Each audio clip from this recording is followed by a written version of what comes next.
সংঘর্ষ বিরতির পরেও অপারেশন সিন্দুর এখনো শেষ হয়ে যায়নি। দেশের সেনাকে অবশ্যই চূড়ান্ত প্রস্তুতি নিয়ে রাখতে হবে। ভারতীয় সেনার chief of defence staff Anil Chauhan সম্প্রতি এই মন্তব্য করেছেন। শুক্রবার 25শে জুলাই দিল্লির সুব্রত পার্কে এক প্রতিরক্ষা সেমিনারে বক্তব্য রাখতে গিয়ে তিনি বলেন, সারা বছর দিনে রাতে 24 ঘন্টা বাহিনীর সতর্কতা অত্যন্ত উচ্চ স্তরে থাকা উচিত। দেশের সেনার এই শীর্ষ আধিকারিক বলেন, আমাদের প্রস্তুতির স্তর খুবই উচ্চ হতে হবে। 24 ঘন্টা 365 দিন। প্রসঙ্গত 2025-এর মে মাসে অভিযানের প্রাথমিক পর্যায়ের পর ভারত এবং পাকিস্তানের মধ্যে উত্তেজনা হ্রাস পাওয়ার পরেও এই দাবি করা হয়েছে। সিডিএস জোর দিয়ে বলেন যে কোনো পরিবেশের জন্য ক্রমাগত সতর্কতা প্রয়োজন।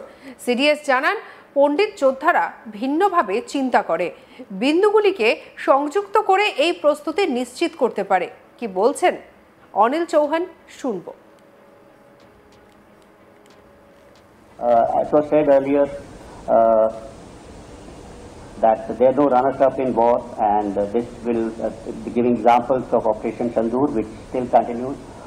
Our preparedness level has to be very high. It's 24/7, 365 days.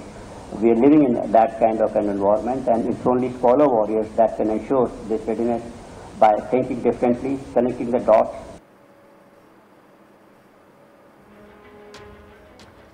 প্রসঙ্গত অপারেশন সিন্দুরের পর ভারতের প্রতিরক্ষা মন্ত্রী রাজনাথ সিং বলেছেন, অপারেশন সিন্দুর এখনো শেষ হয়নি। ভারতের প্রতিরক্ষা মন্ত্রী রাজনাথ সিং ভুজ এয়ারফোর্স স্টেশন পরিদর্শন করে অপারেশন সিন্দুরের সাফল্যের জন্য জওয়ানদের অভিনন্দন জানান। পাকিস্তানকে নিশানা করে প্রতিরক্ষা মন্ত্রী বলেন, মানুষ ব্রেকফাস্ট করতে যত সময় নেয় ততক্ষণে আমরা শত্রুদের শেষ করে ফেলেছি। তিনি বলেন, অপারেশন সিন্দুরের সময় আপনি যা কিছু করেছেন তার সমস্ত ভারতীয়কে গর্বিত করেছে, তারা ভারতে থাকুক বা বিদেশে থাকুক। ভুজ বিমান ঘাঁটিতে ভাষণ দিতে গিয়ে প্রতিরক্ষা মন্ত্রী রাজনাথ সিং আরও বলেন, অপারেশন সিন্দুর এখনো শেষ হয়নি। ভারত কি করতে পারে, অপারেশন সিন্দুর শুধু তার ট্রেলার। এই অভিযান বন্ধ হয়ে যায়নি। সঠিক সময় এলে আমরা বিশ্বকে গোটা সিনেমা দেখাবো। পাকিস্তান যদি ফের উস্কানিমূলক কোনো কাজ করে তাহলে কঠোরতম শাস্তি পাবে। আমরা কিছু সময়ের জন্য পাকিস্তানকে নজরে রাখছি। যদি ওরা নিজেদের স্বভাব বদলায় তাহলে ভালো, না হলে ভয়ঙ্কর ফল ভুগতে হবে। কি বলেছিলেন রাজনাথ সিং, শুনবো। प्रधानमंत्री के नेतृत्व का यह नया भारत का जन्म हो चुका है। मेरे बहनों भाइयों, हम हमारे आराध्य श्री राम के उस मार्ग का अनुसरण करते हुए आगे बढ़ रहे हैं जिसमें वह आसुरी शक्तियों के विनाश का प्रण लेती हैं। निश्चरहीन करौ में भुज उठाई पण कीन, अर्थात जिस प्रकार भगवान राम ने अपनी भुजाओं को उठाकर धरती को राक्षस विहीन करने का प्रण लिया था, ठीक उसी प्रकार श्री राम के आदर्शों का पालन करते हुए हमने भी आतंकवाद को जड़ से समाप्त करने का संकल्प लिया है।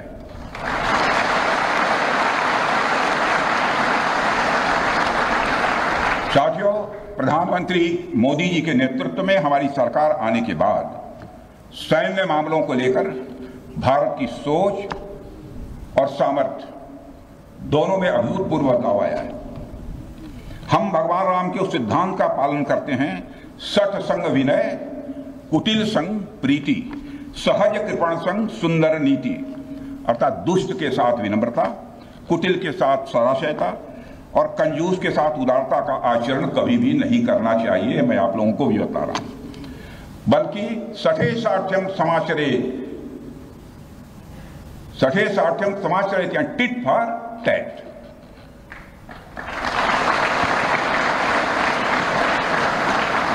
साथियों, ऑपरेशन सिंदूर ने यह स्पष्ट संदेश दे दिया है कि हमने शांति के लिए जितना अपना दिल खोल कर रखा है, शांति को नष्ट करने वालों के विरुद्ध उतना ही अपना हाथ भी खोल कर रखा है। साथियों, एक और बात मैं यहां साफ कहना चाहूंगा कि ऑपरेशन सिंदूर अभी खत्म नहीं हुआ है। जो कुछ भी हुआ है वह सिर्फ एक ट्रेलर मात्र था। अब जब समय आएगा, जब भी सही समय आएगा, तो हम पूरी पिक्चर भी दुनिया को दिखाएंगे। ভারত পাকিস্তান সংঘর্ষ থামাতে আমেরিকার কোনো ভূমিকা ছিল না। ভারত কোনো মধ্যস্থতা চায় না। ভারত পাকিস্তানের মধ্যে মধ্যস্থতার বিষয়ে আমেরিকার সঙ্গে কোনো কথাই হয়নি। 35 মিনিটের ফোন কলে ডোনাল্ড ট্রাম্পকে স্পষ্ট ভাষায় বুঝিয়ে দেন প্রধানমন্ত্রী নরেন্দ্র মোদী। 7 মে ভোররাতে পাকিস্তান এবং পিওকেতে সন্ত্রাসবাদী ঘাঁটিগুলিতে ভারত হামলা চালিয়েছে। কি পরিণতি হয়েছে সবটাই এই 35 মিনিটের ফোনে ট্রাম্পকে বুঝিয়ে দেন ভারতের প্রধানমন্ত্রী। তিনি আরও জানান, ভারতের পদক্ষেপগুলি ছিল অত্যন্ত পরিকল্পিত, সুনির্দিষ্ট, কোনো মতে তা উত্তেজনামূলক ছিল না। তবে এও স্পষ্ট করা হয়, পাকিস্তান গুলি চালালে সেই গুলির জবাব দেওয়া হবে গুলিতেই।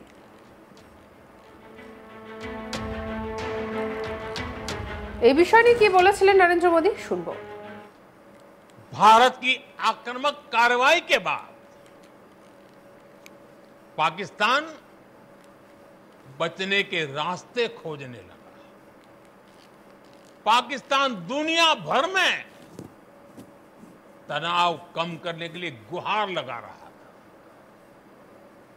और बुरी तरह पीटने के बाद इसी मजबूरी में 10 मई की दोपहर को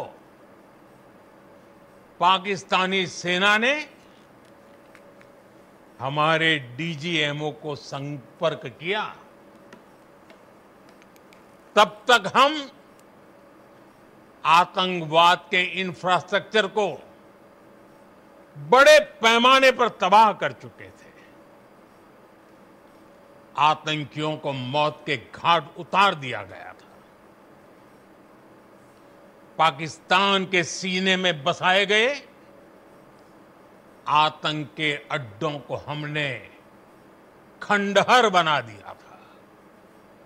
इसलिए जब पाकिस्तान की तरफ से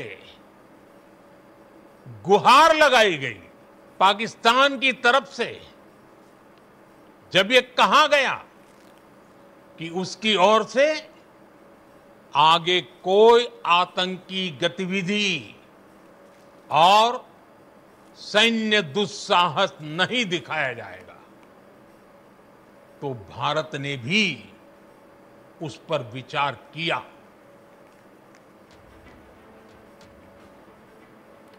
সংঘর্ষবিরতির পরও অপারেশন সিন্দুর এখনো শেষ হয়ে যায়নি। দেশের সেনাকে অবশ্যই চূড়ান্ত প্রস্তুতি নিয়ে রাখতে হবে। ভারতীয় সেনার chief of defence staff Anil Chauhan সম্প্রতি এই মন্তব্যই করেছেন। কি বলেছেন, শুনবো। As was said earlier, that there are no runners-up in war, and this will be giving examples of Operation Sindoor, which still continues. Our preparedness level has to be very high. It's 24/7, 365 days. We are living in that kind of an environment, and it's only scholar warriors that can ensure this readiness by thinking differently, connecting the dots. সঙ্গে রাখুন আজ তাক বাংলার YouTube চ্যানেলকে। Like, comment, share, subscribe করতে ভুলবেন না।